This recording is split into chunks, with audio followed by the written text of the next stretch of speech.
¿Este? Sí, después. Ok, pero ya les había explicado a Charles el Rusty Hall. No, ok. Entonces habíamos quedado exactamente cuál es el orden. El asunto está así. En Estados Unidos, ¿quién es el que principalmente puede ir a la U? ¿En Estados Unidos? Ajá, en Estados Unidos históricamente, ¿quiénes han sido los que pueden ir a la universidad? ¿Ah? Los de plata. Ok. Pero la gente trabajadora queda excluida de ese modelo. Hay gente que toda su vida trabaja, tiene hijos, pero saben que sus hijos no pueden tener una carrera así. Tal vez algunos se movilizan a algo parecido al INA, solo que allá se le llama college, ¿verdad? Ustedes llevan cursos de mecánica, de secretariado, pero la universidad, casi que algunos padres ahorran desde que saben que están embarazados o desde que nace la criatura para poderle costear a sus hijos parte de la educación universitaria. Y los hijos también nacen con una deuda, porque ustedes no tienen el título como aquí, sino que se endeudan y pasan años pagando eso. Bueno, Charles Bell fue uno de los que contribuyó precisamente para fomentar ese vínculo entre la sociedad en general y la cultura. ¿Por qué? Porque la sociedad está construida no solo por las clases altas que históricamente han tenido. Esto no le sirve absolutamente nada. Así, si no leyeron y si no tienen el resumen a mano, no les sirve de nada, absolutamente nada la foto. Ya está comprobado científicamente. Porque estaba en la foto, pero no me acuerdo qué traía la foto. La foto se guarda por un periodo muy corto en el cerebro y para el examen no les va a servir. Escriban a mano y van a ver que se van a acordar. Aunque sea el Ruskin Hall, nada más, ya ustedes saben que cuando vuelvan a leer la lectura y hagan el resumen, ahí va a estar. Y ellos lo que decían era una forma de acercar a las clases populares trabajadoras a esa educación superior a partir de una forma de seminario de historia. ¿Qué es un seminario? Aquí en general, bueno, ustedes van a llevar humanidades 1, 2 y después ¿qué llevan? Seminario. Ok. En humanidades aquí clases magistrales, ¿verdad? Como esta que yo estoy dando. Pero en seminario, más bien ustedes son los que trabajan exponiendo, hacemos debates, intercambios, y es de una forma más participativa. ¿Ustedes creen que es viable que un adulto mayor, bueno, un adulto o mayor o una persona sin escolaridad pueda aguantar una clase de estas 2 horas? Que viene a trabajar, etc. No, se va a dormir. Entonces, había que hacerlo en modalidad seminario, llevarles materiales, discutir, para hacer los seminarios de historia, ¿no? Y explicar obras con interpretaciones sociales y económicas del cambio cultural en Estados Unidos. Bueno, el cambio de la cultura del automóvil en Estados Unidos. ¿Alguien sabe algo de eso? ¿No? ¿Para quién estaba diseñado el carro inicialmente, antes de que Ford hiciera su revolución cultural y se hiciera todo un modelo de producción capitalista fordista?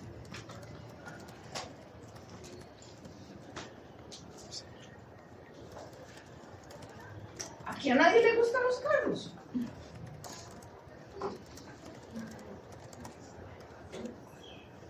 ¿No? O sea, no saben nada de historia de los carros. ¿Qué marcas de carros de lujo? No me digan que Jaguar, porque Jaguar es otra cosa. De carros americanos son los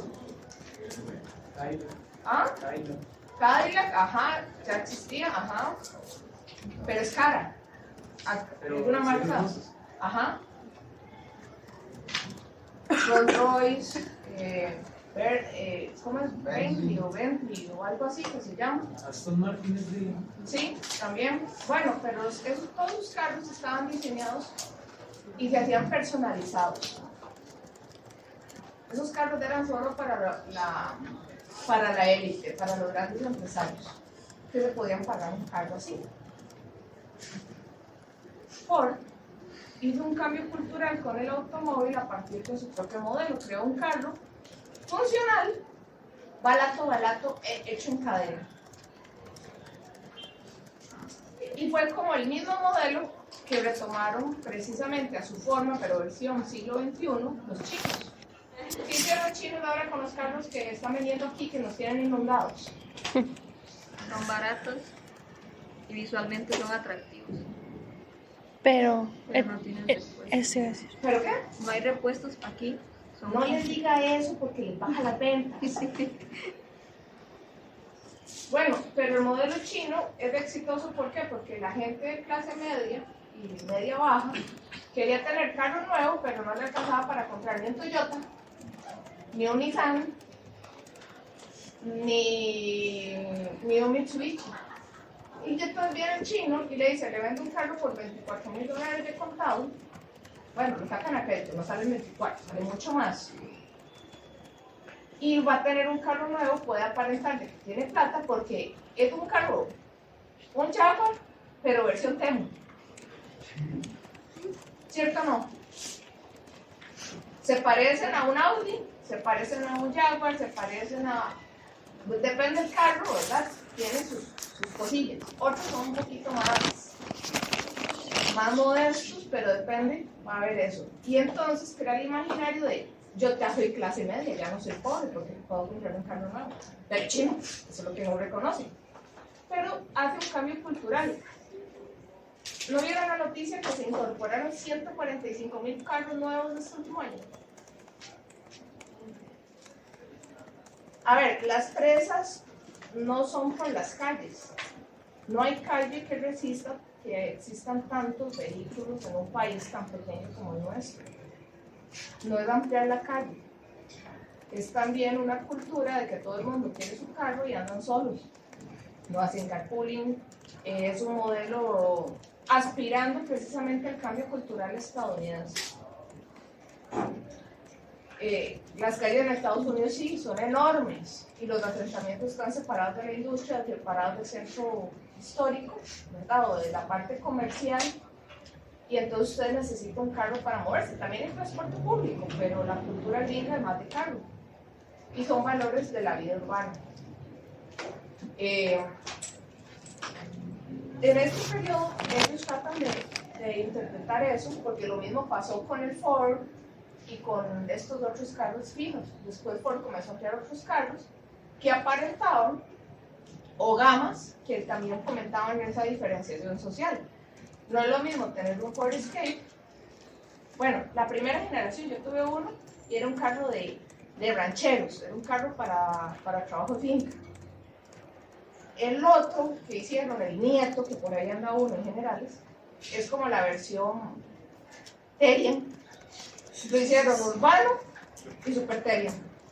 Ya es un carro que usted no lo puede meter en un charco porque ya no, ¿verdad? Tamaño de aros, compensadores, todo es para la vida urbana. Porque también hay otras necesidades. Y eso viene con los valores, ¿verdad? De la civilización, de las vanidades. Y también viene con los mecenazgos de nada. Entonces en el Ruskin Hall se podrían llevar obras de arte y se discutía con la población. Llevarles una mini exposición de Van Gogh. Ustedes fueron a la exposición esa de Van Gogh. Una que trajeron, sí, que era como que la gente recorría y todo el asunto. Yo no fui, pero yo vi los anuncios y vi las cosas y la dinámica, porque se reproduce en diferentes países, y podría ser muy educativa y muy participativa esa experiencia para la clase trabajadora y en general para nosotros, porque ¿o quiénes de ustedes ya son los expertos en arte? No, ¿verdad? Estamos en un proceso de aprendizaje y pasa por también un proceso de escucha, de exposición, de ver cosas que queremos y no queremos ver. Y eso llega también después de la guerra, con la llegada de los centroeuropeos, que también se preocupaban por esa relación de la cultura como reflejo de la sociedad, o sea, la cultura con un valor. No sabemos qué es la pintura de ella, bueno, el grabado que hay allá atrás, no sabemos qué es, pero posiblemente tiene alguna interpretación del individuo con la sociedad, la luz de la sombra y quién sabe qué más. Porque el arte históricamente se había visto como algo burgués. ¿Quiénes de ustedes tienen arte en la casa? 1, 2, 3, 4, 5, 6, 7, 8. Ok, digamos que tienen, no sé, una pintura, una escultura. ¿Qué más pueden tener? Muebles. ¿Ah? Muebles. Ya como. Muebles, ajá. Depende que sea, puede ser una pieza de arte, ajá. Pero pasa por un proceso de conocimiento. La mayoría de gente lo que compra es un cuadro que venden en Alice, ¿verdad? Y lo ponen en la sala y ya. Cumplimos con tener un cuadro en la casa, pero el arte es algo más allá.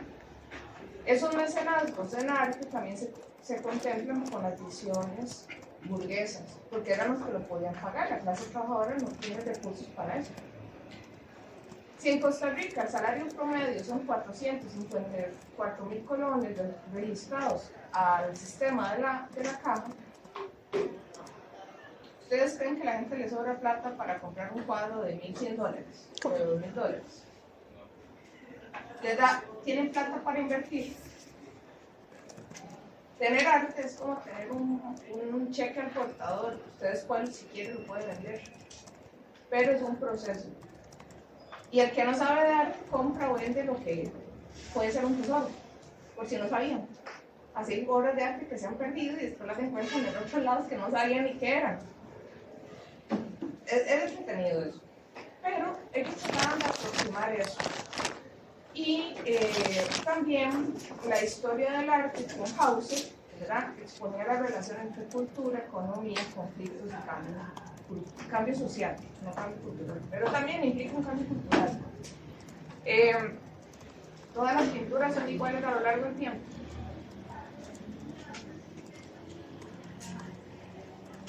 ¿Cómo? ¿Por qué no son iguales? ¿Ah? O sea, de cómo se quieren expresar las cosas. También, Y el momento histórico, ¿verdad? eso iba a decir. Sí, que eso iba a decir que la historia cambia constantemente y bueno, tal vez artistas no ponen algo relacionado con la historia en su arte, no tiene nada que ver con eso, pero la mayoría sí lo hace.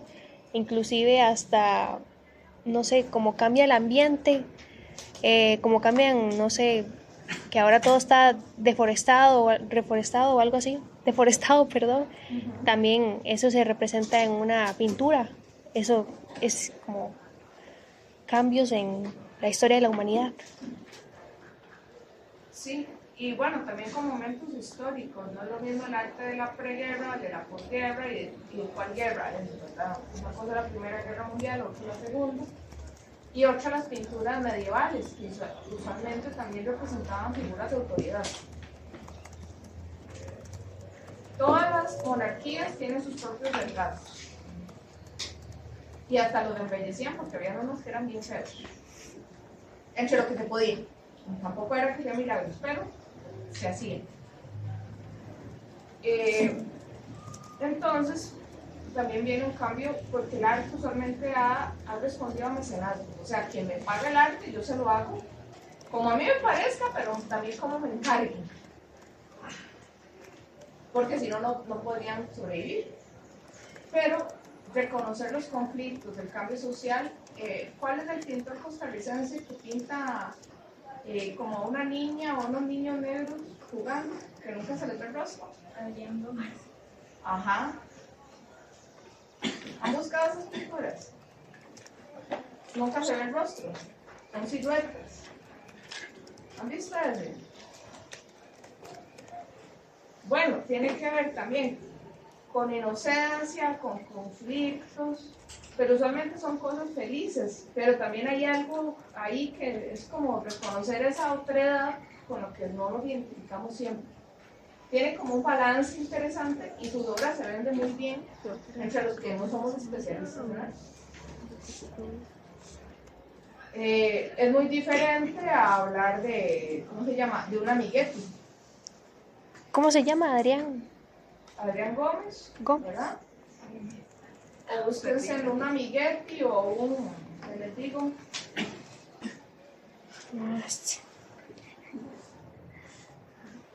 Ay, qué cool. Está buenísimo.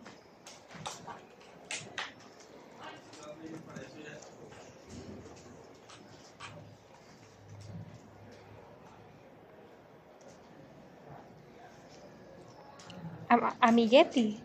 Un amiguetti.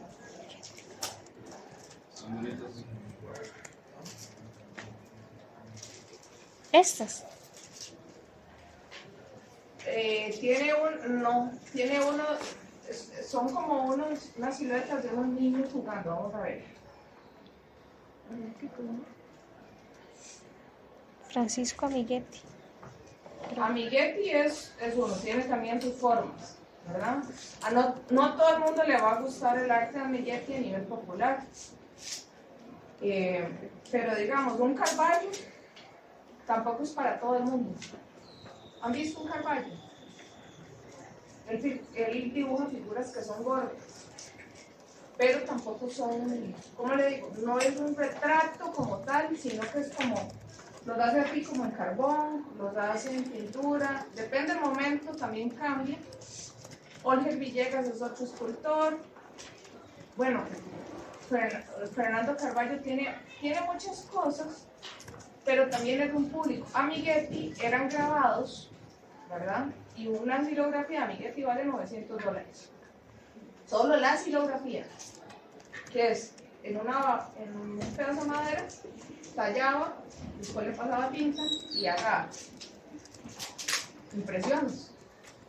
Pero son costos que la clase popular no es fácil que se pueda costear y además, comillas, no los ve bonitos. Es que hay una página que se llama de oferta, que a veces uno se encuentra cosas bonitas y no tan caras. Hay veces que sí están caras, digamos. Alguien vende un Rafa Fernández por $1,700, que se llama Patio, que ese sí tiene una figura más didáctica que podría estar en un libro de texto o podría estar en una sala, si a alguien le gusta ese autor, pero no es común, ¿verdad? O un Fausto Pacheco, que uno podría confundir con una artesanía si uno no sabe nada de arte. Búsquense esos autores, o sea, bueno, se buscan la página y pueden ver de quiénes, aunque no vayan a comprar nada, pueden ver, esta es una corredora de arte, ¿verdad? No es que van a comprar nada, es para ver y uno se da cuenta entonces como que circula. Y cuando hay la feria de arte, van y le compran directamente a los artistas más barato, aquí en AU, pero eso es en diciembre. Pero también ese enfoque social. No a todo el mundo le gustaba tampoco Munguía. Algunos lo consideraban como caricaturesco, infantil, ¿verdad? Munguía no es para todo el mundo, es para un público joven. Pero también viene con la cultura y el grupo. Yo creo que yo a alguien le llevo así como gran gracia, llevarles un Carballo y me van a decir, ¿y esto tan feo para qué me lo traen? Da miedo.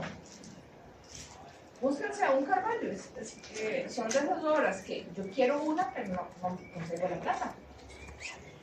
Mínimo hay que hacerse de $400,000. Solo para guindarle una pared. Entonces es como, ¿verdad? ¿Cómo es? Uno lo reflexiona porque no tiene los ingresos. Quien puede comprar arte sí, y hay gente que sí lo hace, y pasan renovando cada 2 o 3 años su colección. Yo conozco profesores que son así. Una pared de la casa, vuelta redonda, de puros cuadros de Carballo, y a veces tienen, sí, no.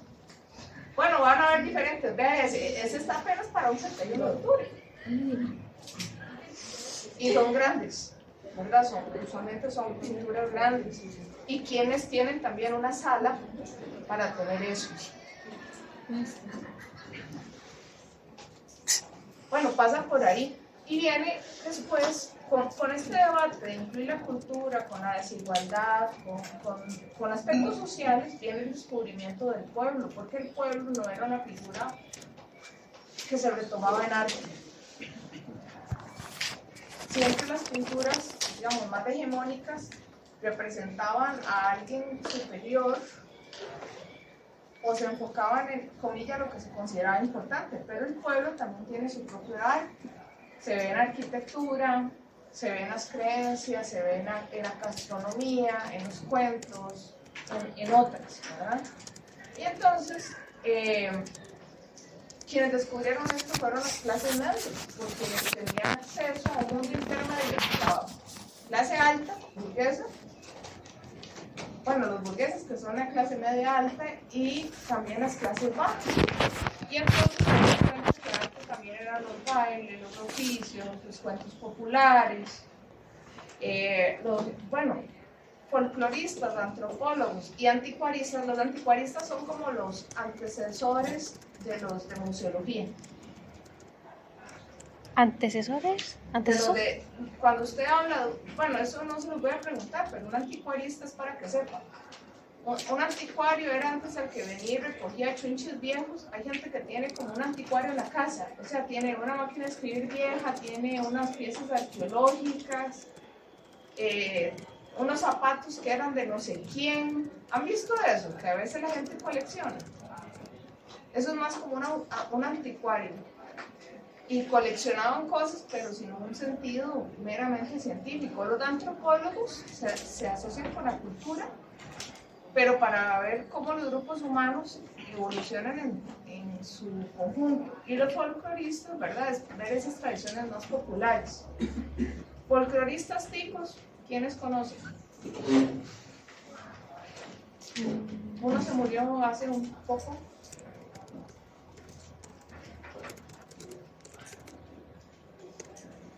Voy. Momento. ¿Ah? Carmen Granado Soto. Ajá. Ustedes no han visto nunca nada de Carmen Granados, ¿verdad? Tal vez sí, pero no sabía que era Es ella. que por nombre Busquen grabaciones de audio. Hay unas que fijo les van a salir grabadas porque son audios. Fue una persona que, yo me recuerdo en mi infancia de eso, pero era radiofónico. O había un programa muy famoso que era La Patada, pero Carmen Granados era una folclorista, una actriz, también hacía shows, pero era una señora. Pero también está Miguel Salguero. Solo que ustedes dirían gente moncha ahora. Bueno, ya ustedes no usan esa palabra, ¿qué usan? ¿Alguien polo? Pero eso Cringe. ¿Ah? Cringe, no sé. bien por así. El anglicismo, bueno. Pero era de lo que rescataba la cultura popular, la estudiaban. También hay otro folclorista, hay uno que también es músico. ¿Nunca se lo llevaron al colegio? Lencho Salazar, es otro vacilón. Y Emeterio Viales. Ay, les voy a tener que poner de eso, en serio. Voy a ver si hay uno.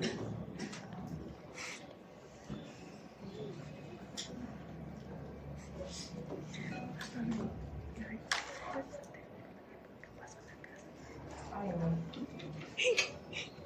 Demeterio todavía sigue vivo y a veces publica cosas. Él tiene una forma muy, muy curiosa. No sé si alguien te consigue algo de Lencho Salazar, pero algo corto, como 1 minuto. Pero en Estados Unidos la lectura refiere a que Eric Hobsbawm también estudió el jazz.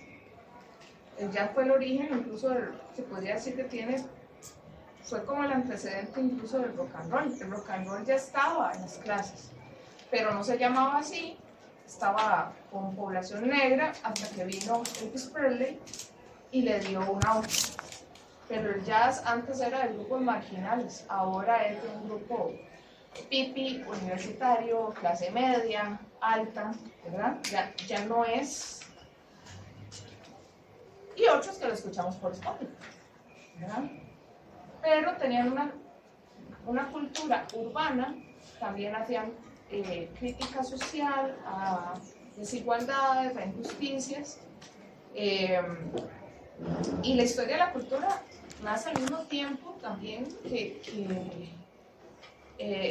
estos cambios, ¿verdad? En este enfoque del pueblo, ¿verdad? Para descubrirla. Y ahí siempre ha estado, solo que la gente no la había visto. Se los pongo así.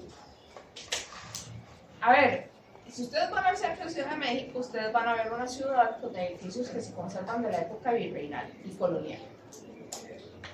Y todo el mundo vanagloriaba los edificios, hasta que alguien se puso a jetear un día muy detalladamente, iba por la acera y descubrió que había una piedra en la esquinera que tenía como forma, digamos que tenía algo de irregularidad, entonces se ponen a escarbar la acera y se dan cuenta que debajo de la acera, o sea, la acera había tragado una parte del edificio, y era una cabeza de una de las cosas del templo. Entonces se descubrió que parte de lo que construyeron los españoles fue a partir de ruinas o de los templos que destruyeron, y entonces permanece el arte así.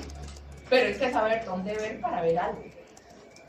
¿Me explico? Si no, no existe. Si no lo vemos.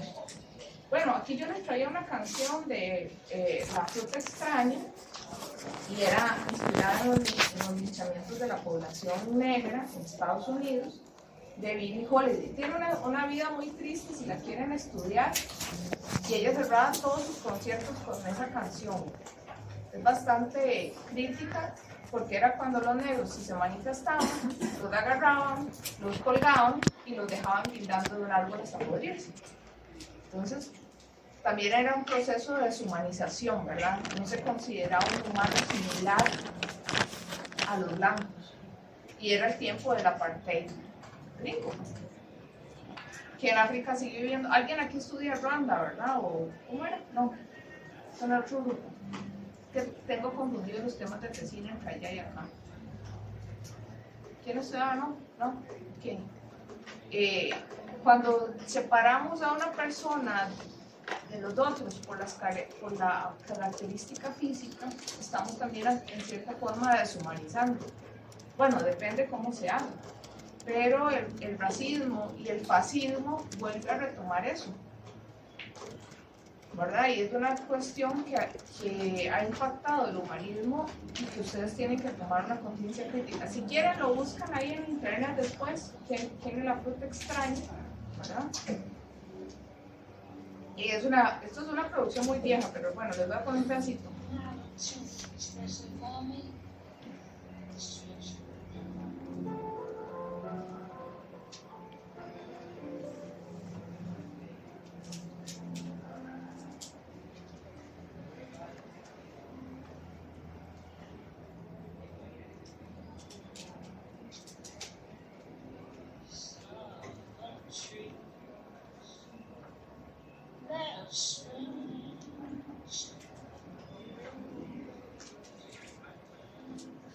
Escuchan. Este es una grabación muy vieja, pero está en YouTube. Yo la bajé de por ahí. Y viene, este es un cambio cultural, como que escuchen algo antiguo y vean que la música antes tenía contenido. No ahora sí, como de, ¿cuál es la de Otton? Y que dice como, si Dios quiere, ¿cómo es? Bueno, ustedes son la generación de Botón y de Maluma, ¿cómo es? Yo no sé, yo no escuché eso. Escuches. ¿De qué más? Bueno, o son una generación que inclusive escucha más música, tiene una cultura más enfocada a, digamos, a una posición global, hegemónica, Taylor Swift y no me acuerdo qué más cosas, pero se olvidan de estos otros que son parte de esta historia de América, más allá de América más allá del entorno local, sino América con todos sus contrastes. Y que donde se ve también desde antes las dicotomías del sueño americano, o sea, ¿cuál es el sueño? Porque la sociedad gringa sigue siendo profundamente racista, los latinoamericanos somos profundamente racistas. ¿Ven que la música puede tener contenido? ¿Verdad?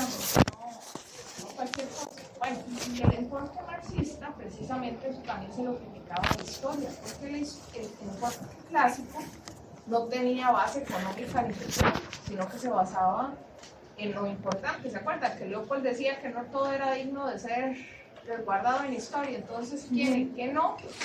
Entonces Marx le dice que no. Y bueno, hay un historiador holandés que relacionó la peste negra con la decadencia sí, como la peste negra con la decadencia de la Edad Media. Y también es un reflejo de la crisis psicológica y social. Es que la peste azotó y se morían 4 o 5 de cada 10 personas en Europa. Entonces, el que quedaba vivo le tocaba enterrar a los muertos, o si eran demasiados muertos, le tocaba irse de la ciudad por la pestilencia. ¿Ustedes han hecho un hueco para enterrar a una mascota? Por lo menos. Una cucaracha. Pero bueno, imagínense ahora enterrar a una persona, hacer un hueco de 2 metros, ¿verdad? O por lo menos de 1 metro para enterrar a alguien. Y si se morían 5 o 6, o sea, no. Bueno, en la Edad Media no había cementerio. El cementerio es una invención de los liberales, de los ideales modernos, de hecho, porque es también una idea de secularizar. Antes de eso, ustedes los enterraban en las iglesias, y si usted era un ateo o hay otra palabra, un hereje, usted tenía que ver dónde lo enterraban, pero esa carajada no iba a entrar a la iglesia. Y entonces se volvió un asunto de salud pública. Había muertos que nadie reclamaba, que los juntaban y los tiraban a las afueras de la ciudad. Por eso los cementerios y los hospitales oficialmente se hacían en las afueras de la ciudad y hasta la fecha. Los cementerios ahora en San José quedaron rodeados por la ciudad, pero antiguamente esos eran los límites de San José. Porque ¿quién quiere tener un cementerio a la par?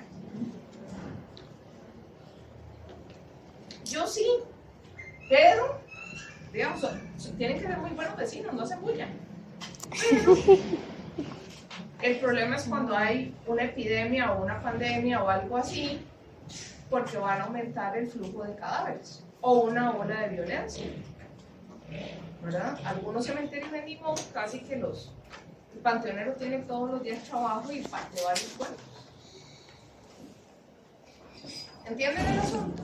Y se vuelve un asunto también de salud pública, porque los cementerios en Costa Rica también están a su elevadísima capacidad, solo que ahora ha venido la modernidad con las urnas y con otras cosas, ¿verdad? Para promover, digamos, bajarle la ansiedad a eso. Y bueno, también se sobreestimaba esa homogeneidad cultural y conflictos que había.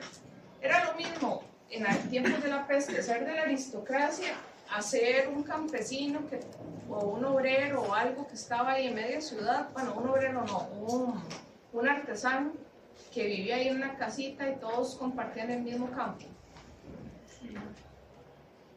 A pesar de las limitadas condiciones de higiene y todo que ven en la media, ¿quién era más probable que se contagiara? El artesano. Pero igual, la peste se lleva a todo el mundo, pero habían notorias diferencias, solo que algunos grupos más afectados. Igual con el COVID. ¿Quién se le podía pegar más rápido el COVID? ¿Alguien que vive en una cuartería en 11 y comparte el baño con 20 familias desconocidas?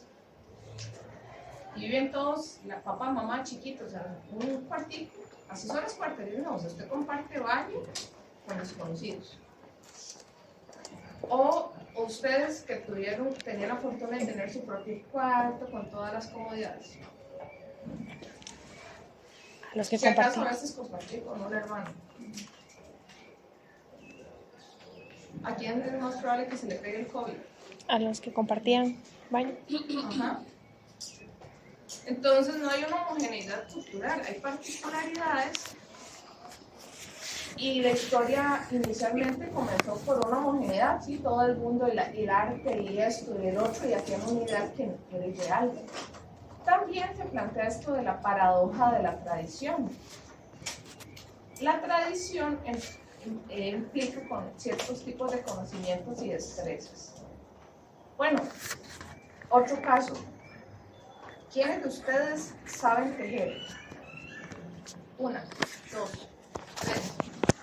¿Quién les enseñó? ¿Quién les enseñó a tejer? ¿Tu mamá? Ajá. Mi abuela y mi padre. ¿Sí? Y mi padre. Ok. Bueno, tejer es una tradición que se está perdiendo. Ya que solo 3 de un grupo de 40 saben tejer. Y eso viene también con las tradiciones. ¿Por qué? Porque eso se ha ido perdiendo, ya la gente casi no usa cosas tejidas. Bueno, se está retomando, pero ahora se compra y viene hecho de China, ¿verdad? Y lo hace una máquina, ya no tiene el mismo valor. Pero también hay formas diferentes de tradición. La clerical, o sea, ¿cuál tradición vamos a tener por gracias a la que vamos a tener una semana libre la otra semana? Religiosa. ¿Qué es? La católica. ¿Ah? Ah, la religión católica. Sí, pero ¿qué es? La Semana Santa, ¿verdad? Pero entonces, como somos un estado laico, bueno, no, hagámoslo un estado totalmente secular y quitemos la Semana Santa, es una pérdida de tiempo y de productividad. Ahí sí ya me brincan y entonces decimos que no, que todos somos practicantes de la tradición, aunque lo que vayan a practicar es la borrachera en la playa, pero no da igual. Y también hay tradiciones que son, en ese contexto de la Semana Santa, ustedes han visto las procesiones de Guatemala, o bueno, las de aquí, pero depende del lugar. Hay andas que solo la manejan las mujeres. ¿Cuáles andas manejan solo las mujeres? Andas de lo que montan el santo y lo andan, ajá. No sé, no soy católica. No importa que no sean católicos, estudienlo como un hecho cultural, como un objeto. Pónganle atención a eso como para que aprendan. Pueden buscar las procesiones en España, son una cosa un poquito, bueno, un montón, tiene particularidades. Guatemala la replicó porque Guatemala sí era un virreinato. Nosotros no las tenemos tal cual. Nosotros éramos más pobres, entonces teníamos otras formas. Pero en España se visten como si fueran verdugos. ¿Han visto eso? Es medio tétrico. No, sí. Pero resulta que es también algo de penitencia, ¿verdad? Y eso viene de una tradición con ciertos conocimientos. Bueno, hasta quien hace los trajes son destrezas, son cosas artesanales. Esos son los que salieron cuando nombraron al nuevo papa. No sé. Se me olvidó. Búsquese una transmisión de esas. Va a ver que las danzas son muy monumentales, nosotros no tenemos eso aquí. En Costa Rica todo es de escala mínima. Pero además hay unas representaciones tradicionales de la masculinidad y de la feminidad y de la guerra. Las marchas que aquí se tocan en Costa Rica, digamos, del duelo de la patria, que es como cuando se cayó, me acuerdo, un puente y se murió un montón de gente en un bus. Ustedes yo creo que no habían nacido para eso. Cuando han pasado tragedias en este país, digamos que se mueren, no sé, 8 o 10 personas, ponen el duelo de la patria. Eso es una canción que también se pone el Viernes Santo en el entierro, digamos. Esa canción tiene una naturaleza claramente militar. Si yo les digo a ustedes, los judíos, para ustedes que son los judíos en Semana Santa, es una representación muy tica y malinterpretada de los judíos. ¿Han escuchado eso de sus papás? Bueno, los soldados romanos. Ay, no han visto una procesión en la vida. ¿De dónde salieron ustedes? ¿De Monterán? En Monterán no hay esas tradiciones. no sé, que son malos. Tienen que ir a ver, o sea, en serio, no, es parte de la cultura popular. Si usted no tiene eso, pues pucha, no es porque crean no, véalo como un fenómeno de tradición. La comida de Semana Santa también tiene particularidades, muchas particularidades, y pasa por eso, por conocimientos y destrezas. Sus abuelas son las que saben cocinar eso. Otros ya no tenemos esas destrezas. Y eso sí se pierde la tradición, se pierde el conocimiento. Lo mismo con el tejido. En Boruca y en Terro se tejía algodón para la ropa desde épocas precolombinas. Y se cosechaba y se trataba y todo el asunto. Eso se perdió y ahora estamos viendo a ver cómo lo rescatamos con la Escuela de Artes y con la UNED, porque es todo un reto país, porque si no se pierde esa técnica. Y bueno, en Estados Unidos la lectura hablaba de la influencia de los puritanos en la democracia estadounidense y decía que, bueno, se sustentan tres cosas que están entrelazadas: la educación y la ciudadanía activa. La educación es un mecanismo de identificación nacional y de homogeneización. Que ustedes hayan leído obras en el colegio de autores que son extranjeros, que no son ticos, que ya no se lea Cocorí, que ya no se lea Mamita Yonay, La Loca de Gandoca. ¿Saben qué es? Sí. Sí, pero un montón leyeron Harry Potter. No leyeron, los colegios privados los ponían a leer cosas así, porque los carajillos no querían leer cosas ticas, querían leer una cultura que no era la propia. Y también se genera una identidad que no es la costarricense. Como vean que ustedes ni siquiera están identificando en muchos casos cosas básicas que yo les estoy diciendo que es algo costarricense. Lo están viendo como algo ajeno. Y eso pasa porque el sistema educativo se ha deteriorado y ha deteriorado la identidad nacional. Los mexicanos lo tienen clarísimo, clarísimo. Y los mexicanos se identifican a sí mismos como mexicanos, no como me dijo usted, o quién fue que la semana pasada dijo que una amiga dijo, ay, como que feo andar una gorra que diga Costa Rica. Bueno, pasa por ahí, pasa por una cultura que absorbe y eso genera una educación que genera identidad nacional y una ciudadanía activa. Cuando ustedes no saben qué es un filibustero, se convierten en un chavestian.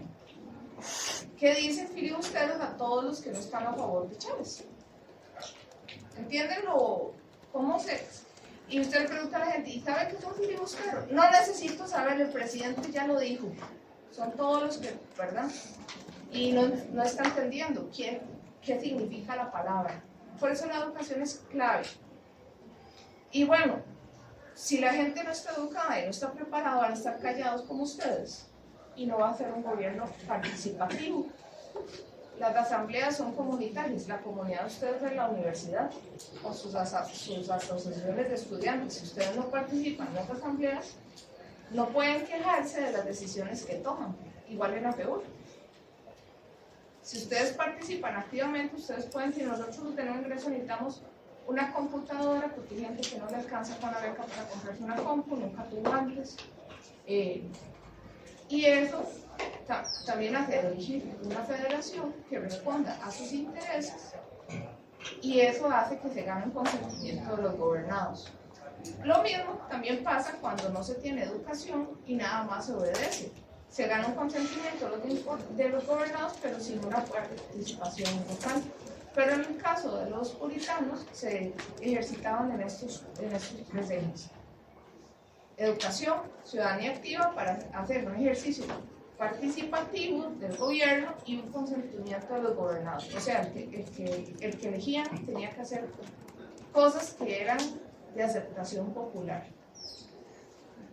Ahora nosotros tenemos instituciones que siguen respetando la voluntad popular, pero tenemos una población altamente abstencionista, callada y también con una ciudadanía pasiva y sin educación, que entonces no sabe quién es Juan Santamaría, ni le importa, no sabe quién es La Loca de Gandoca, no sabe quién es Mamita Yonay, y entonces por eso no entienden el imperialismo, no entienden el problema de los monocultivos, ven a Donald Trump como un superpresidente y que todo el modelo que hay que adoptar es el modelo gringo.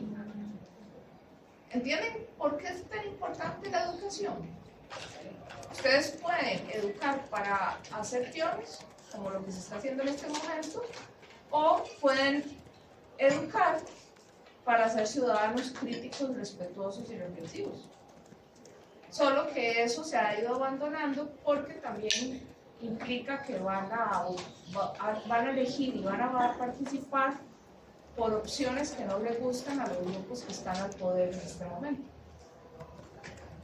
Al narco le sirve una persona con sentido de identidad nacional, con valores, que le diga que no va a matar a alguien. O le sirve a alguien que diga, me da lo mismo, de por sí lo que he visto es que si máximo me van a dar, como soy menor de edad, me van a dar 2 años de disciplina. ¿Qué le sirve al narco? A la gente que da lo mismo, que le da lo mismo. A la gente que le da lo mismo. Bueno, y precisamente los ticos se han vuelto una ciudadanía pasiva. O sea, todo el mundo dice, ay sí, en todos los barrios hay narco, ¿qué se va a hacer? Eso es como cuando, otra vez, el ejemplo de la gotera. Usted dice que hay una gotera, no se puede hacer nada, no tengo plata para cambiar todo el techo. No es que tenga plata para cambiar todo el techo, pero algo tienen que hacer porque si no se le va a caer todo el techo. Es una ciudadanía activa, informada. Nadie puede decirle a un oficial de tránsito, ay, yo no sabía que hoy había restricción vehicular. Yo vengo de Pérez Celedón y yo no sabía. A mí no me hagan parte. No, porque la legislación aplica a nivel nacional y aplica a partir de las rotondas, ¿cierto? ¿No? Pero la gente todavía les tiene la cáscara de decirle a un oficial de tránsito que ellos no tenían por qué saber que en Pérez Celedón hay restricción vehicular, entonces que ellos venían de Pérez y llegaron aquí. ¿Entienden el asunto? Son cosas irracionales, pero una ciudadanía que no se informa, entonces les dicen, no, ustedes son los que están, no sé qué, no sé cuánto, y que cuestionan todas las normas que han permitido la convivencia en sociedad.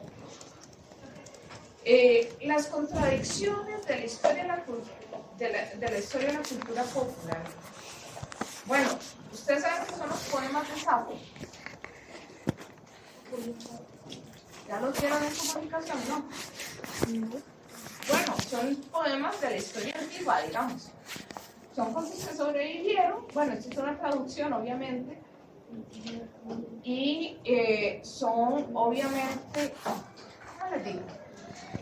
Son academicistas, forman parte del repertorio de historia erudita. No sé si Ronald los va a leer, nos va a poner a leer algo de Julio César, hay uno de las guerras de las Galias, por ejemplo. Son libros de este tamaño, de 70 páginas, porque es lo que sobrevivió, ¿verdad? Son traducciones. Pero con eso ustedes se dan una idea de cómo era la literatura de ese momento. O en filosofía, si se van a leer algo de... Ay, Susan me dijo que se leían algo como de... No sé, de Aristóteles o algo así, que son obras originales. Yo me busqué un poema de esos de historia erudita, académico, de lo que es contemplado oficialmente como historia, ¿verdad? Y como arte, como poesía, como lo quieran ver. ¿Y qué dice esa copla? Se los voy a hacer más grande. Ahí, ¿quién me ayuda? A ti te busco en vano por la multitud. Y es ese, ¿verdad? Ajá. Y entre los hombres siento el corazón desfallecer. Ajá, ese es de Safo, ¿verdad? Y es un poema que puede tener, o sea, no sé, 1000 años. Pero eso es lo que usualmente tratábamos de reconstruir, ¿verdad? Era una historia clásica, blanca, hegemónica, eurocéntrica. La historia de la cultura popular francesa también es interesante, y esa se recaba no por poemas académicos, sino por unos libritos de coplas que vendían y eran como, es que ustedes ya no compran revistas, ¿verdad? Ya no van al super y, ¿no? Ya ven, muchos no venden ni el periódico. En la mayoría. Ok, bueno, antes ustedes compraban revistas o historietas para divertirse. Yo tenía unas que eran de tambor. Entonces venían diferentes cosas, o venían como cintas de películas, o juegos, o diferentes, digamos, había todo un público y estaba Perfil para la señora perfecta, ama de casa, ¿verdad? que quería decoración, venían publicidad de ollas, pero también venía cómo decorar la casa, cómo hacer un queque, no sé qué, y no sé cuánto, y era muy nice. Y perfil lo vendían en automercado, y era del Grupo Nación, y era una cosa así, ¿verdad? Pero en la clase popular la gente no compraba eso. Número uno, porque para este momento de la imprenta no teníamos mucho avance. Pero la clase popular, digamos zapateros, artesanos, leían estas coplas. Bueno, estas coplas son de la taberna y los borrachos, ¿verdad? Por el vino. Bueno, y también tienen un antecedente humorístico, pero también muy ligado a cosas que son, bueno, esta que yo les conseguí es la más decente que encontré, pero si se buscan las coplas populares en internet por vacancia, las coplas de estas francesas del siglo XVIII, o sea, de 1700, eran parte del consumo de historia, digamos, de la cultura popular, y eran de fácil distribución. Y entonces había que tener creatividad. Obviamente ya no guarda los ritmos, ¿verdad? Las métricas de cómo tiene que ser, porque es una traducción del francés al español, que yo nada más la pasé.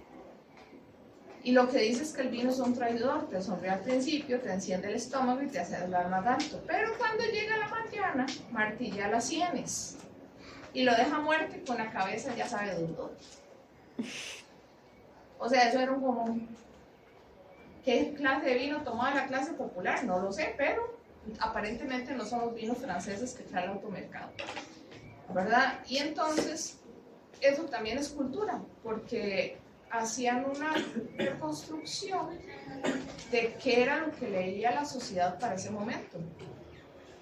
No solo la élite puede estarse leyendo a Safo, pero la clase popular y la clase media que andaba en la calle sí podía ver esto. Incluso la burguesía de vez en cuando se conseguía esto medio camuflado y se reían, ¿verdad? Se juntaban y entonces se ponían a reír de las tonteras que decían estos libritos. Pero era una forma de difundir la lectura y la cultura popular. Y se vuelve un documento histórico. Ahora vamos con lo de Mauricio Mengíbar. En este poema que él tiene al inicio del libro de Mengíbar, habla de Bertolt Brecht, de que si Alejandro conquistó ella solo, si César solito venció a los galos, si Felipe fue solito, Felipe II fue el único que lloró cuando se le hundió el barco, ¿verdad? O sea, y de otros grandes figuras históricas, y que Napoleón fue solito. Las conquistas de Napoleón fueron solitos. No había un ejército, no había... Bueno, aquí es donde se problematiza la historia.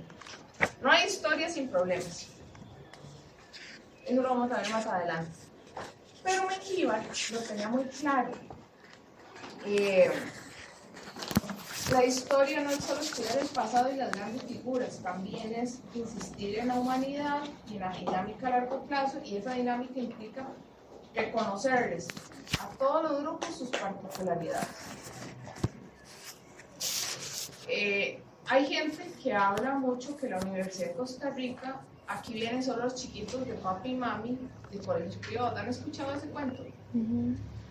Que son, bueno, levanten la mano los que vienen de colegio público o subvencionado, que igual termina siendo público. 1, 2, 3, 4, 5, 6, 7, 8, 9, 10, 11, 12, 13, 14, 15, 16, 17, 18, 19, 20. Ok, por lo menos la mitad vienen de esos colegios. Y entonces se elimina el mito, porque parte de las cosas en las negociaciones del FED es que dicen que la UCR es elitista, que el examen de admisión es imposible de pasar para alguien que viene de un colegio público. Implica más de esfuerzo, podría ser porque no tiene las mismas condiciones, pero no quiere decir que sea meramente excluyente. Y el que no sabe historia, entonces dice, es que en la UCR da clase Miguel Ángel Rodríguez, y da Garnier, y da no sé qué, y todos los políticos corruptos de este país. Bueno, no. Hay que ver también las particularidades. de dónde salió. Bueno, Rodrigo Facio no era pobre, era una clase cafetalera también. Pero también aquí han habido profesores destacadísimos que hicieron muchísimos esfuerzos y venían de orígenes súper populares, ¿verdad? ¿Alguien sabe cuál era el origen de... Ay, se me acaba de ir el nombre del presidente. De Teodoro Picado. Teodoro Picado vendía, desde que era un niño, periódicos, hacía de todo porque le tocó jugársela solo y llegó a presidente de este país. Entonces, cuando un presidente que quiere reescribir la historia trata de manipular y decir que en este país toda la culpa es de todos los presidentes anteriores, corruptos, taca, ¿verdad? Oligárquicos, bla, bla, bla, está desconociendo buena parte de la historia del país. Por eso es tan importante la historia y también ver cómo se componía antes la sociedad o cómo se compone actualmente la sociedad de la UCR, quiénes están y quiénes no están. Hay representaciones de todos los estratos. Hay carreras que sí son más de ciertos ingresos, pero no es exclusivamente que la U esté pensando, sino que curiosamente hay un grupo que opta por esas carreras, pero no todas. Hay otras que tienen mayor variedad. Pero pasa por ahí, es de insistir en esa variedad. Medicina todo el mundo la puede cursar, pero todo el mundo el que tenga la nota y el que aguante ese régimen de terror por 6 años. ¿Me entienden? Hay otras personas que van a creer que es jugar a la casita. Desde que entran a este curso hasta dentro de 6 años van a pasar su vida de una forma muy dura. O sea, pueden dormir 1 hora al día o no dormir por 3 días. Ahí escogen, usted escoge como quiera hacer las cosas, pero tiene que hacerlas. Si lleva bloque completo, si no ya, ahí durará como unos 10 o 12 años. Pero funciona igual, es esa dinámica a largo plazo. Bueno, lo mismo pasa con la UNED. La UNED fue pensada como una universidad a distancia, era para gente que estudiaba por correspondencia. La UNED comenzó así. Usted le mandaba una carta con la práctica y después usted respondía a la carta con la práctica y era ese proceso y le mandaban libros y usted se la jugaba solo. Ahora la UNED se volvió el trampolín perfecto para la gente vaga que, digamos, que no querían entrar a la UCR porque no entraron a la carrera que querían, pero querían adelantar generales porque lo consideran una pérdida de tiempo. Entonces van a la UNED, hacen generales y después vienen a la UCR porque en la segunda vez que concursan la carrera ya sí entran a lo que quieren. ¿Han visto eso? Entonces es otra forma. Tampoco es fácil, pero también estamos viendo, la UNED se pensó para gente de 35 años para arriba, con autorregulación, que ya eran adultos que trabajaban, estudiaban, tenían chiquitos y todo el asunto. Cuando llegan estos que vienen como más bien de un chineo y se ponen en malas crianzas, nosotros los hacemos aterrizados, pero el modelo tampoco tiene suficiente y nos toca hacer adaptaciones de nosotros para responder a esos nuevos intereses, porque no quiere leer más de 10 páginas. Trabaja, estudia, no, profe, pero qué pereza. Ahora hay todo movimiento porque ellos quieren que no se le devalúe los trabajos finales y no se consideren las normas de inteligencia artificial. Ellos dicen que ellos lo hicieron, pero claramente hemos detectado trabajos que es como cuando ustedes copian y pegan y al final ChatGPT dice como, ¿quieres que no sé qué, no sé cuánto? Nos ha pasado y hemos puesto un 0 y aplicándoles toda la normativa y según ellos, eso fue algo que hicieron ellos y lo juran y lo perjuran. ¿Entienden ese tipo de tonteras? Bueno, con eso lidiamos, porque la universidad no se creó para eso, se creó para otro fin y se tiene que adaptar. Lo mismo la UCR, que le va a tocar adaptarse porque hay carreras excelentes, pero microbiología tiene que ser un estudiante de tiempo completo. No puede tener hijos, no puede trabajar porque los cursos son en la mañana y en la tarde, o sea, pasan de 7 a 5 aquí sembrados de nada. ¿Cuál empleador les va a dejar que trabajen así? Y después para la casa llegar a parir, a estudiar. Entonces, ¿cómo van a ser? Son carreras que la propia universidad va a tener que adaptarse y abrirse y ver cómo se abren grupos en la noche y hacer algo de flexibilidad o ver qué hay que ajustar para que otras personas que están estudiando esas carreras que son de muy alta demanda y de muy alta necesidad puedan estudiar. ¿Ya? Va por ahí. Ahora vamos por una parte que yo sí la suelo preguntar en el examen, la diferencia entre historia conocimiento y historia materia. ¿Alguien me quiere decir algo sobre eso? Uy.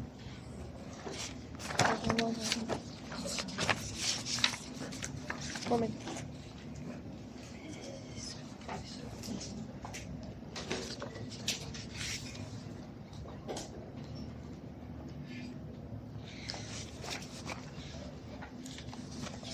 ¿Cuál es la diferencia? Ahí está, y si la fallan, yo pongo un falso verdadero y además cuando les pregunto que por qué, salen fatal. Profe, me voy a arriesgar, no sé si es Ajá. así, pero no entendí lo que es historia y conocimiento. Retracta lo que son ya hechos pasados, no sé, como que hay tal persona hizo eso, por ejemplo, y lo que sería historia materia sería, hay como dice los mecanismos que fueron, bueno, que los que han investigado, ya no sé cómo estuvo construido esta nueva. Ok. ¿Alguien me puede contar el chisme de dicen sus abuelitos, cómo se conocieron y cómo se casaron? Nunca me contaron. ¿Ah? Nunca me contaron la historia. ¿Y sus papás? Menos. Ah, me lo paso en la clínica. ¿Ah? En la clínica. ¿Cómo así? Cuenta el chisme. No, que mi mamá iba a ir por una cita y mi papá fue porque se cortó muy feo aquí.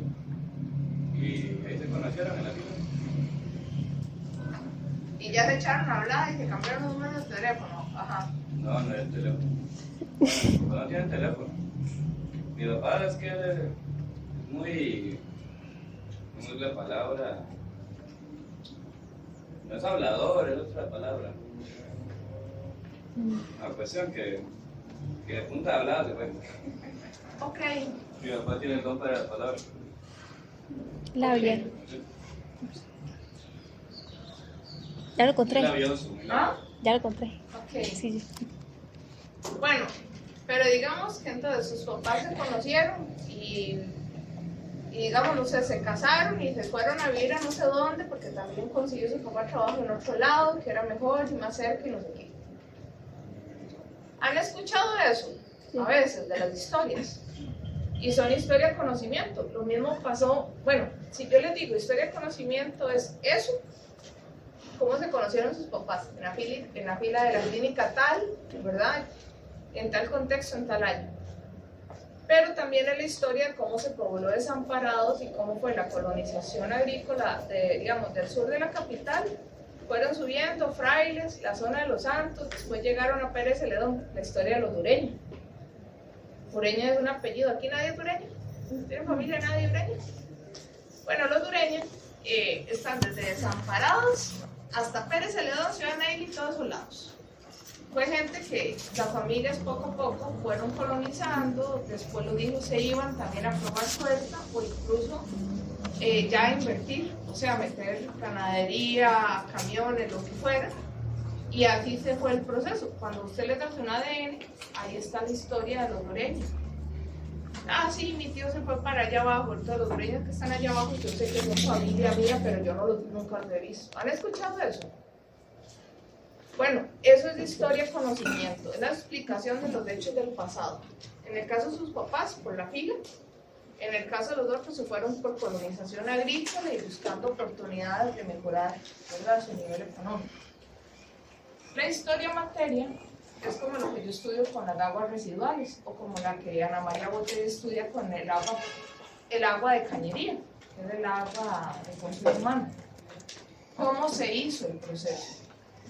¿Cómo los historiadores estudian eso? No preguntándole a la gente, sino que uno se agarra con archivos históricos de fomento y de gobernación donde dice el alcalde de Cartago que hay una epidemia, que se necesita abastecer de agua a la ciudad y que hay que hacer un empedrado por lo menos para canalizar el agua. y después dicen que no, que ya hay que meter tubería porque esos empedrados hasta los animales toman agua, que hay que comprar tubos, ¿verdad?, para abastecer a ciertas poblaciones, y de ahí se ven los presupuestos, se ven cuando hay un debate que dicen, no, la gente puede tomar agua donde quiera, o no hay plata, o tenemos tal situación. Esa es la historia materia, como tal. Pasa por políticas públicas, por imágenes. ¿Cuál es la primera fuente que se inauguró en San José? Bueno, de hecho, se inauguró en el marco de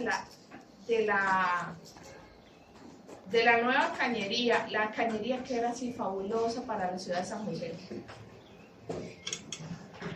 ¿Cuál es la primera fuente que hubo en Costa Rica?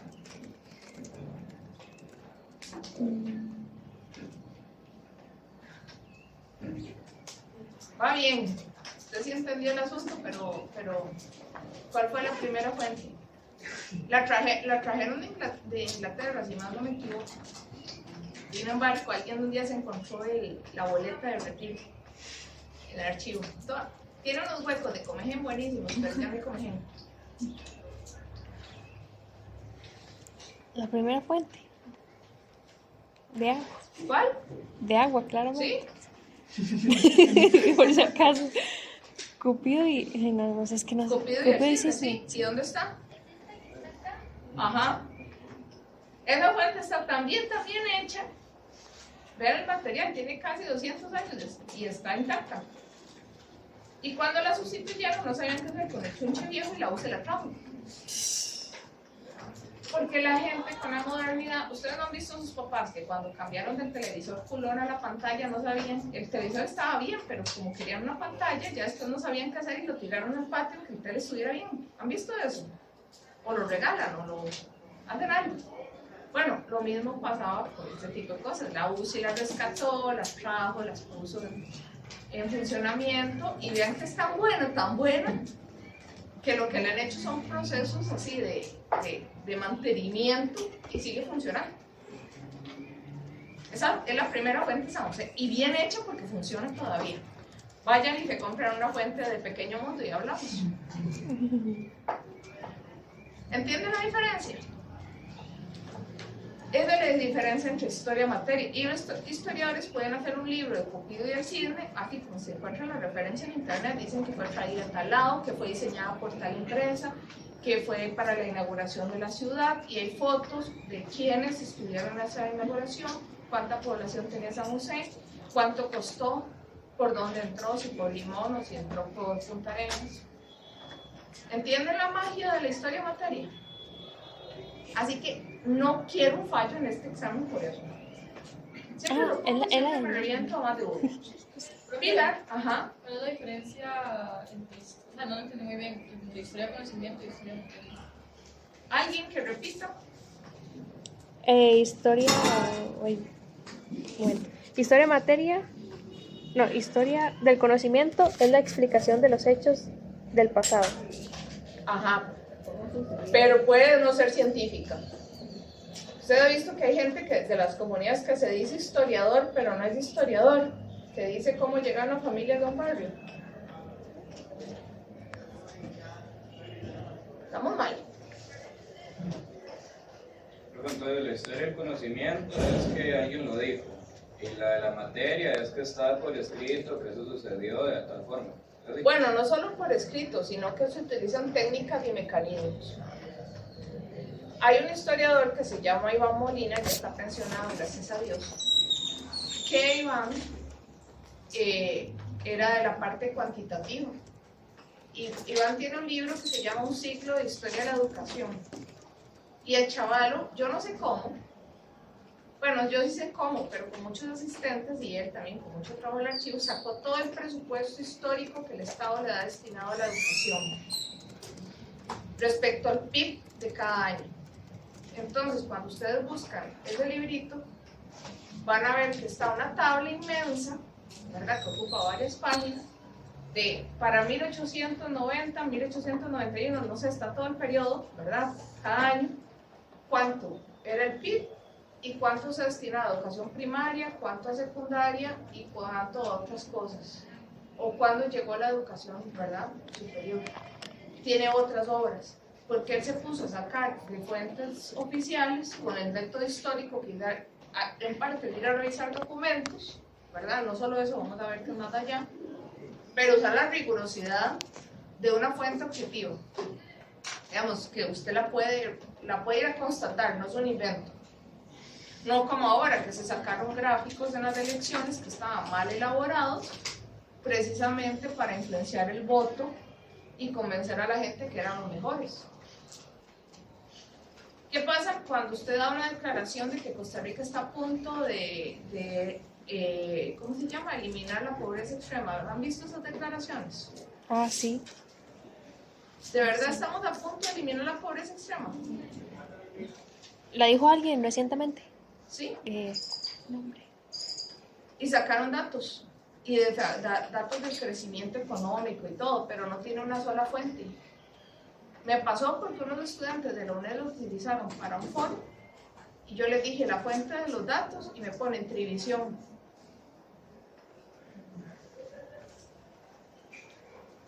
Pero cuando yo me meto a Trivisión, no encuentro el dato. Y son cosas que ellos les llegaron por WhatsApp, ya después me convidaron. Esto es una forma científica, metodológicamente científica en la universidad. ¿Entienden lo delicado? Hasta si la Nación publica datos de la universidad, esa factura que el rector supuestamente gastó como 800,000 pesos en una comida en el Novillo Alegre, yo necesito ver la factura o las facturas para sumar y ver si son de verdad 800 y resto, y qué alcanzó con 800 y resto. ¿Entienden la diferencia? Pero usted se agarra los papeles. O sea que la segunda... Que te lo diga, que usted lo compruebe por sí mismo. ¿Sí? Ajá. Sí. Hay otras que pueden decirles, ay, los dueños, bueno, el chisme de Acosta. Se supone que en Acosta habían 2 familias, que son las fundadoras, y ellos ponen y quitan sacerdotes, organizaron el cementerio, hicieron esto y el otro. No hay historia documentada como historia materia, lo que es historia conocimiento, porque es lo que resguarda el conocimiento de la gente. ¿Alguien aquí le consta? ¿No? Acosta es un pueblo chiquitico de un infierno muy grande. Entonces, ahí usted un día llegó con la jareta abierta. En 15 días del cuento pasa por toda la comunidad. ¿Verdad? Sigue siendo pueblerino en ese sentido. Si un padre dice algo que no les parece, le toca ir hasta el obispo a pedir disculpas y a ver si cambia el padre de lugar. Así es la cosa. Pero se funciona con una historia de conocimiento. No hay un libro hecho realmente porque no hay una historia que pueda ser construida meramente a partir de relatos. Hay algunos relatos que se pueden recopilar con métodos históricos que se llama historia oral, que hay una de niños y niñas del 48, que en 1948 los niños de ese momento, que ya cuando los entrevistaron eran como 50 relatos de señores mayores que sobrevivieron a la guerra y contaban las experiencias de cómo ellos vivieron, pero la memoria es subjetiva, ¿verdad? Cada quien lo recordará con amor o con odio, o con miedo o con nada. Y eso es de historia de conocimiento, porque ya no se puede respaldar. Digamos, es historia materia por la rigurosidad científica, pero cuando ustedes ya les dicen que su tía les contó y que el otro les contó, o como ahí, como en la costa, que dicen, aquí en este pueblo se dice que las 2 familias que mandan son estas 2. Eso es historia de conocimiento. Es nada más para que ustedes expliquen los hechos del pasado o los hechos sociales actuales. Porque ciertas familias tienen tanto poder en la Junta de Educación, en la municipalidad y todo, que es un poco raro, que todos tienen el mismo apellido, el primero, el segundo, y es porque todos son familia. ¿Entienden eso? Historia de conocimiento es como para que ustedes se ubiquen. ¿Dónde vive usted, muchacha? Sí. La tercera. Ajá, ¿usted? ¿Yo? Sí. En Concepción de los Ríos. Ok. No hay una historia de Concepción de Entre Ríos, nunca he escuchado nada, ni pregunta, ni le interesa. He escuchado historias ahí como, pero que me cuenta gente que no ha vivido ahí toda la vida. Bueno, pero se supone que uno debería buscar como historias de gente que ha vivido ahí. Entonces si dicen, ay, en el cafetal de no sé quién, donde ahora hicieron residencial, ahí salió una luz porque ahí había una botija de oro. Eso es historia de conocimiento. Usted medio sabe algo de la comunidad, pero no es una historia académica. O el que hace un librito de memorias de la comunidad de Tres Ríos, porque Tres Ríos era cafetalero, rural, ahora está lleno de residenciales y condominios. Tenemos hasta Monterán. Pero, bueno, y otro ahí cerca. Pero historia materia es mucho más riguroso. ¿Hasta qué? ¿Ah? ¿Hasta qué? ¿Qué? Monterán pega entre Tres Ríos y una parte de eso está en Tres Ríos y otra parte está le pertenece a Curry. La historia Conozco ese lugar. en materia es por hechos que están escritos también. ¿Cómo hace para diferenciarse entre historia y conocimiento por esos mismos escritos que se dan? El método de recolección. Ve que nosotros también estudiamos mecanismos de la sociedad. Los historiadores buscamos los mecanismos. ¿Cómo nacieron las campañas de vacunación en Costa Rica? ¿Qué mecanismos cree que impulsaron eso? Si se quiere estudiar de forma rigurosa, ¿cómo se hace? ¿Cómo es el mecanismo que usó la sociedad?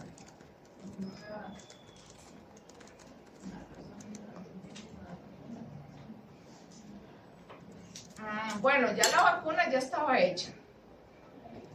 Pero ¿cuál fue el mecanismo que implementó el país?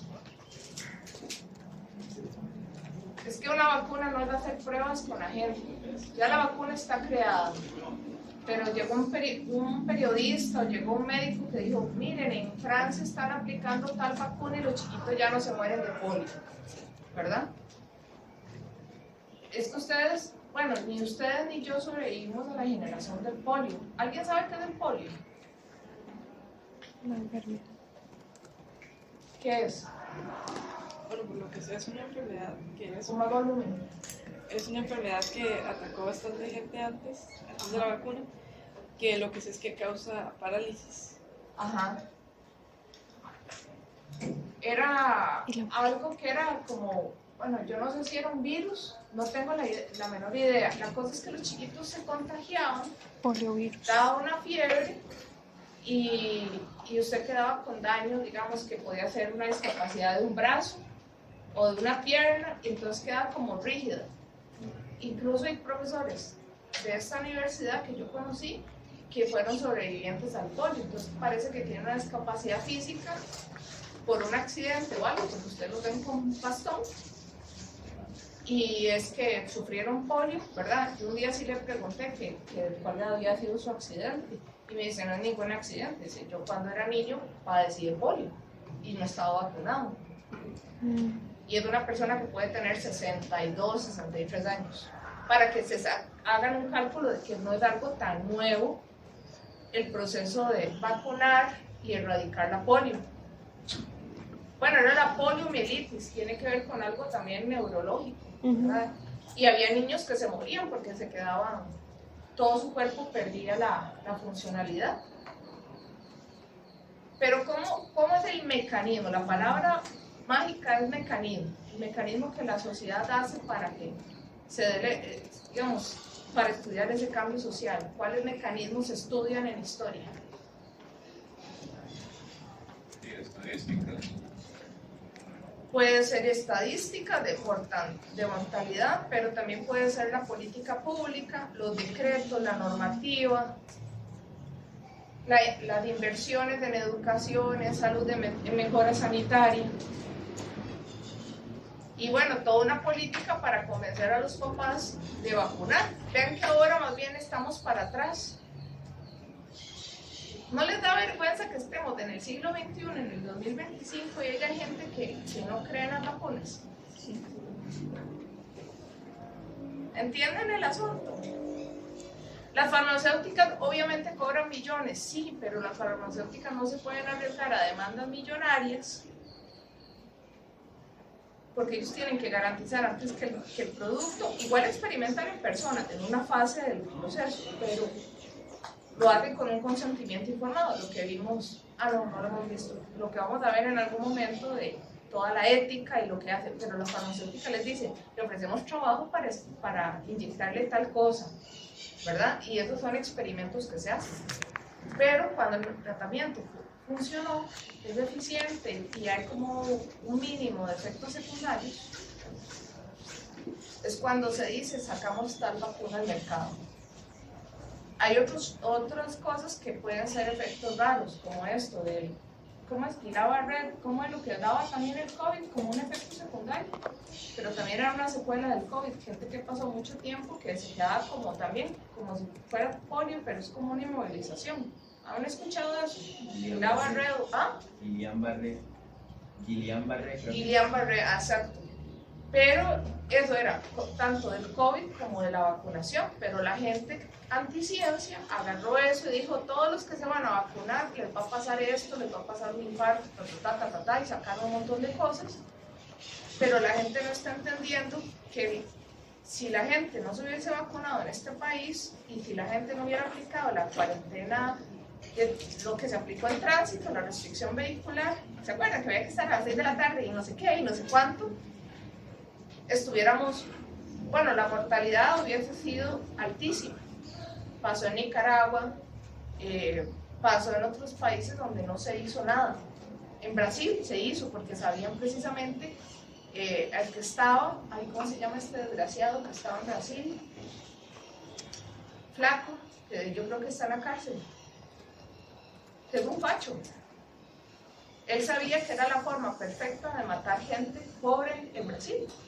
La clase trabajadora que no puede dejar de comer, digamos, de trabajar porque no podía comer. El presidente. Bolsonaro. Sí. Y era que se muera el que se muera, y los que estamos seguros que podemos trabajar desde una compu, una casa, no nos pasa nada. Pero no vamos a hacer nada por los que no tienen con qué sobrevivir.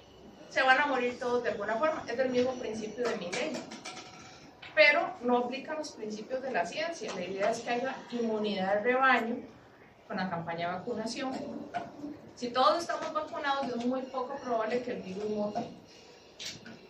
Ahora, con esto del sarampión, yo estoy un poco aterrada porque si esa vaina muta, las 2 vacunas que los ticos tenemos, revísense la cartilla de vacunas de ustedes, pero las 2 vacunas nos han salvado de esa promoción. En México, el presidente anterior, con todo y que era de izquierda, no creía en las vacunas y dejó de vacunar en los 4 años que estuvo a niños. Se bajó la inversión en vacunas y ahora son los casos que hay de sarampión en México. Y los tienen en emergencia porque no todo el mundo tiene la misma inmunidad. Pero es una política del Estado. ¿Cuál es la política que tiene el Estado aquí de la vacunación? Que es necesaria para poder estudiar en la educación pública. Es necesaria para poder estudiar en la educación pública. Y es un derecho superior del niño que, quieran o no, el Estado guarda la prioridad del niño y lo vacuna, quieran o no los papás, ¿verdad? Pasa por ahí. Bueno, ¿cómo se hizo ese decreto? ¿Quién lo hizo? Constitucionalmente, ¿dónde está? ¿En qué normativa? ¿Cuál fue el proceso para construir la obligatoriedad de la vacunación, de las campañas de prevención? Ven, así funcionan los mecanismos. ¿Alguien puede estudiar el mecanismo del dengue? ¿Ustedes ya habían nacido para el dengue? Sí. Ajá. Bueno, ahora está un nuevo auge de algo que se consideraba extinto. ¿Qué era lo que se trataba en el Sanatorio Durán? No me diga que fantasmas ni me saquen esos baños. No. Otro que ha ido al sanatorio y que le han dicho cosas que no. Enfermos. ¿Pero de qué? Tuberculosis. ¿Ah? Tuberculosis. La tuberculosis se asocia con espacios sin ventilación, poco iluminados, de hacinamiento. Se guarda humedad. Es como cuando ustedes viven en una cueva, como en esas favelas que hay cerca de la U, que dicen que no tienen ni ventana, estudian con un bombillo. Hay humedad en el aire y los literalmente son tubérculos que se hacen en los pulmones, ¿verdad? Es una infección. Y resulta que en Costa Rica está volviendo. ¿Por qué está volviendo? Porque se abandonó hace muchos años el programa de seguimiento, especialmente así como creo que decían como 5 o 6 años, que hay un deterioro de eso y ha aumentado entonces la cantidad de pobreza, porque la gente está viviendo en condiciones que no son idóneas y está volviendo la tuberculosis, o sea, de hacinamiento, de falta de ventilación, de pobreza. ¿Dónde puede vivir alguien así, aparte de las favelas de aquí por la U? Porque dicen que aquí por la U hay unas de piso tierra y cobran como 100,000 pesos al mes, y el que no sabe se lo meten ahí. Alguien que viene foráneo de San José le dice, sí, aquí hay una aparta a 100 metros de la U, 100,000 pesos, y resulta que es piso tierra, hueco y un bombillo. ¿Han visto eso? Pero ¿dónde más en Costa Rica puede haber hacinamiento, poca ventilación, todo cerrado, húmedo, oscuro? Las cuarterías. En las cuarterías, en los tuburios, ¿verdad? Donde no hay condiciones para el asunto. Y está creciendo otra vez. Entonces, de verdad estamos erradicando la pobreza, y la pobreza extrema. Bueno, ¿qué mecanismos ahora entonces le tocaría hacer al Estado para combatir eso? Volver a campañas, volver a abrir un hospital, ¿qué va a hacer? Porque es contagiosa. El riesgo de la tuberculosis es que es contagiosa y ustedes no saben si se pueden contagiar o en qué condiciones. Porque, bueno, eso ya está documentado, pero revisen eso, porque también el Estado lo está dejando abandonado. Bueno, pasa por ahí. Y además, ¿verdad? Pierre Vilar decía otra cosa, que la historia se basa en el estudio de las dinámicas humanas, estudiar cómo vive la gente trabajadora. ¿Qué tipo de trabajadores viven en un precario? ¿Un rector de la universidad vive en un precario? ¿Ah? No. ¿Estudiantes universitarios pueden vivir en un precario? Sí. Ah, ok.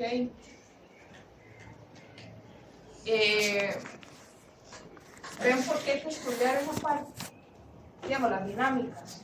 Porque si aquí se desarrolló un foco de alguna enfermedad, nos va a caer el Ministerio de Salud y les va a preguntar a todos los que están enfermos dónde viven. Depende de qué sea, si es contagioso, les van a preguntar que dónde viven, con quiénes viven, taca, y les hacen unos órdenes para que se vayan a guardar como en el COVID. Y también, bueno, si usted vino con COVID y a todos nos contagió, a todos los demás también nos van a contactar y nos van a poner en cuarentena. Puede ser COVID o sarampión. Yo lo que le tengo fobia es al sarampión, porque no sé, nunca tuve ni siquiera varicela, entonces no sé qué es. Pero yo creo que ahí sí me muero. Y la historia como ciencia, además, también se alimenta de esta parte de los anales. ¿Qué son los anales? Con doble N, por favor. Mal pensados. ¿Qué decía la lectura? Me parece que molé. Son como textos. No es texto. Pero dígame, ¿qué es? ¿Qué eran los anales? ¿Registros históricos? No. ¿No? Bueno, búsquense a blog, pongan palabras clave a buscar en la lectura. Los anales, blog, Lefebvre, ¿verdad? ¿Y qué son los anales? Hasta la fecha existen. Registro.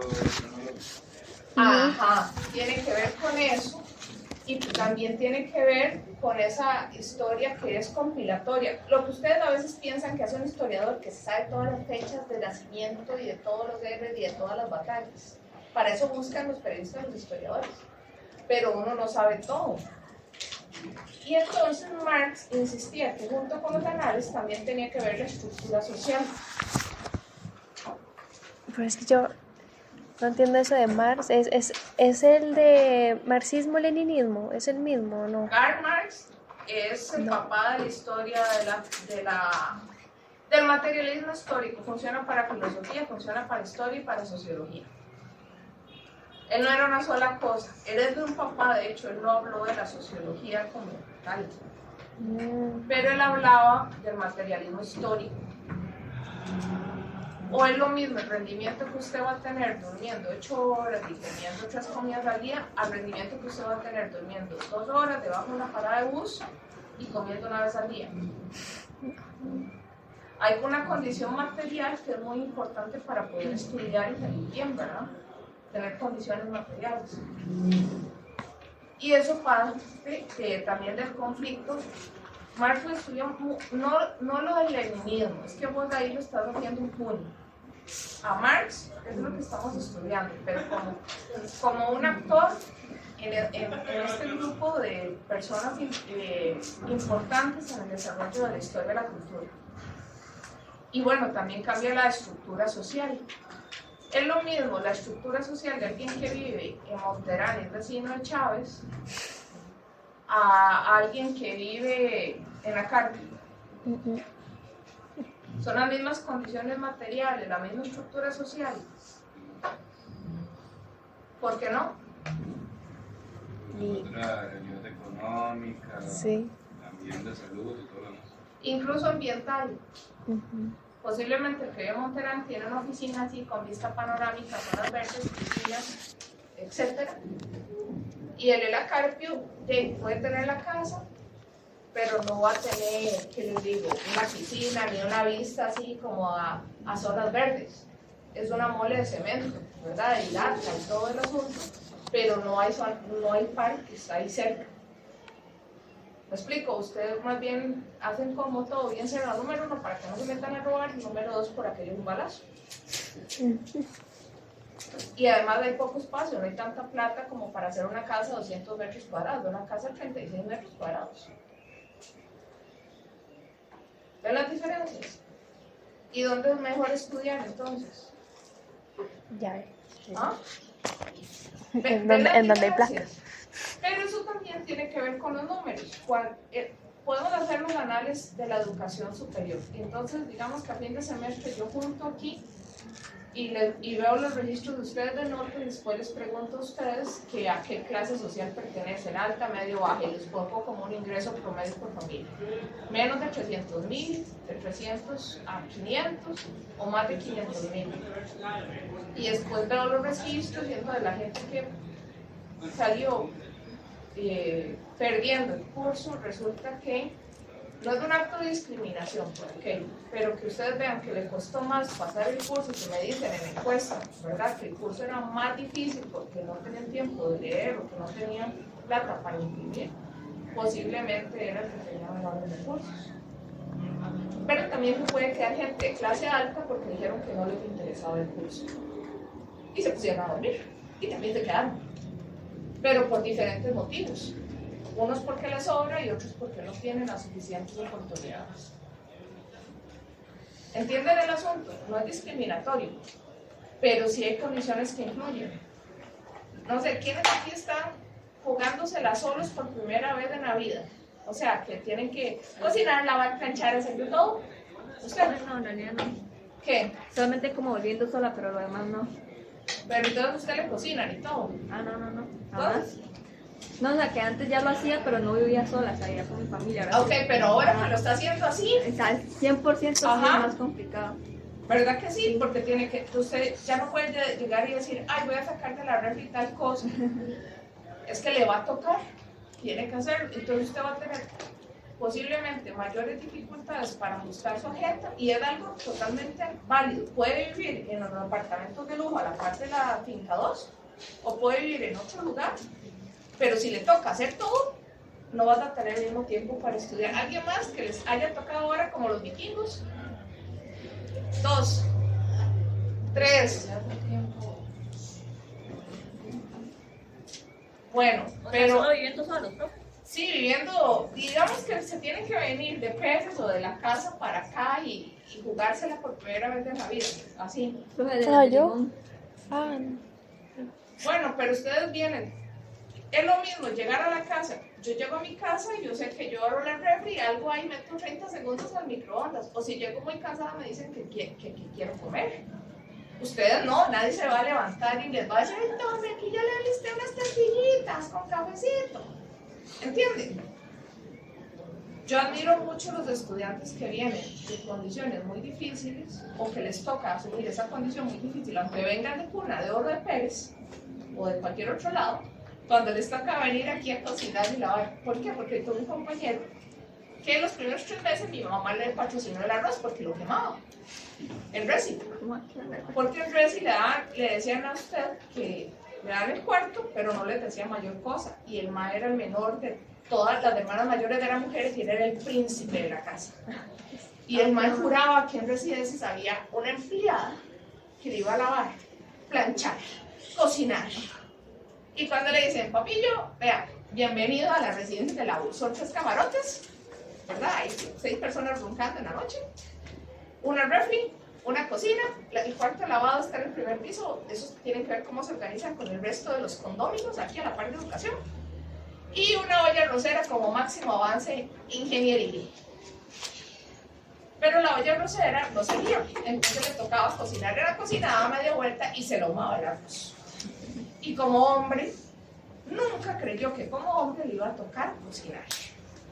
Como decía yo, un macho pelo de un techo, ¿verdad? Y decía, entonces un tiempo pasó yendo a Pérez Celedón a que la mamá le lavara la ropa. Pero en una de estas que se venían los aguaceros, obviamente no le alcanzaba la ropa, no se le secaba. Y el hombre tuvo que aprender por primera vez en la vida a usar una lavadora. Casi se muere.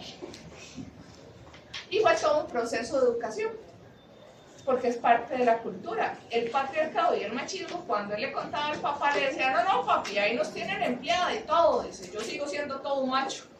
Después yo le lloraba, ¿verdad? Porque decía, es que yo no le puedo decir a nadie allá que aquí uno le toca cocinar y todo, porque ¿qué van a decir de uno? Que se volvió gay. Imagínense esta transición en la universidad y obviamente usted tiene que sacar rato porque si no sus otros compañeros también se van a enojar de que usted que los zapatos le huelan a yuyos, que el otro no lava la ropa de cama y que huele como a zorro, ¿entiende? Y es un asunto de convivencia y no lo mismo 6 personas en una parta durmiendo o estudiando todos juntos a diferentes ritmos que ustedes en un cuarto o con las comodidades de su familia. ¿Me explico? Todo eso es un ajuste y es muy importante. Y yo lo trato de considerar, porque sí sé que es algo muy difícil. Hay gente que aguanta un mes en la U y se va. Porque es un cambio muy radical, incluso despegarse de la familia. Porque ya no es que lo veo todos los días, lo veo una vez a la semana o cada 15 días porque tampoco me alcanza. Va por ahí. Pero tiene que ver con estos análisis. ¿Cuánta gente de zonas rurales ha logrado tener un título por primera vez de la UCR? Y eso, ¿cuánta movilidad social ha impulsado? Eso se puede estudiar gracias a los análisis, lo vemos por estadísticas de graduados, de zona de origen, de categoría de beca que tuvieron. Y ven cómo todo se conecta. Pero son números, solo que hay que estudiar la estructura social a partir de eso y entender que todavía la U tiene una deuda, porque hay gente que abandona, porque no están todas las condiciones para que puedan mantenerse aquí. Los que están aquí y aguantan este semestre van a aguantar el resto de la U. Ya se montaron aquí, eso es como montarse en un avión. ¿Entienden eso? Sí. ¿Quién se ha montado en un avión? Ustedes le pueden decir al piloto, bájeme aquí. ¿Ah? A veces ni al chofer del bus. Ok. Bueno, para que se den una idea. Y la construcción de los derechos históricos. ¿Por qué se hacía esto? ¿Saben qué es esto? Eso es un lavadero colectivo. Cuando no hay agua potable, en Costa Rica, esta foto es de inicios del siglo XX en Costa Rica, allá por la Carita. Por la clínica Carita, no sé si alguno nació por ahí. Pero era porque no había agua potable en las casas, entonces la gente iba a lavar comunitariamente. Se dan cuenta de los calzones sucios, de quién no lavaba bien las ropas, de todos los chismes del barrio, obviamente. Pero también manifestaba un problema. La gente no tiene agua potable, no tiene todas las condiciones. Y abren ese espacio, lo dan análisis, precisamente el marxismo, a ver esas condiciones desiguales. En Amón sí podía haber agua, porque era gente de la élite. Pero la gente pobre, sí. Y en Guatemala, ustedes ven estos lavaderos todavía muy cerca de Antigua. Y también otra cosa teórica que tienen que revisar de la lectura son los hechos de masas.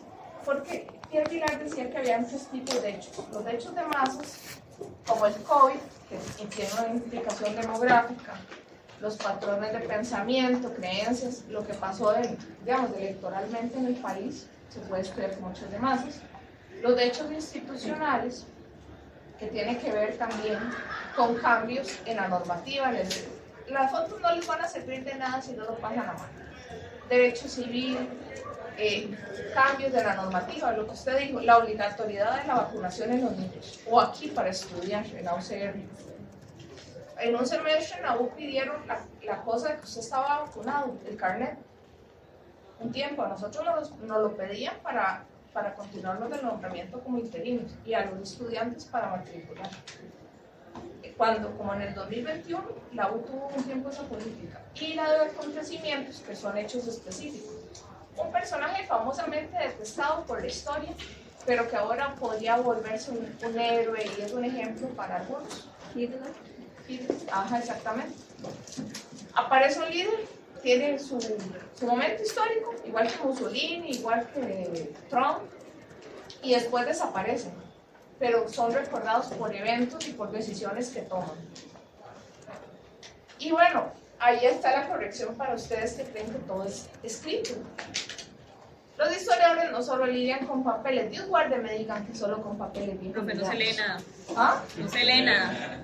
Ay, perdón. Pero yo estoy ciega, yo no veo eso. Es que el amarillo. Es que el proyector no sirve y nadie me hace caso. Si quieren van a los audiovisuales conmigo y les dicen esa carajada de un televisor que ya no sirve. Profe, por un momento pensé que esa era la representación de que se va a ir. La deficiencia. No, necesitamos una pantalla 4K para ver los partidos de aquí. Pero eso no va a pasar. Tenemos que llorar para que nos cambie la pinche lámpara o el pinche protector o el cobertor.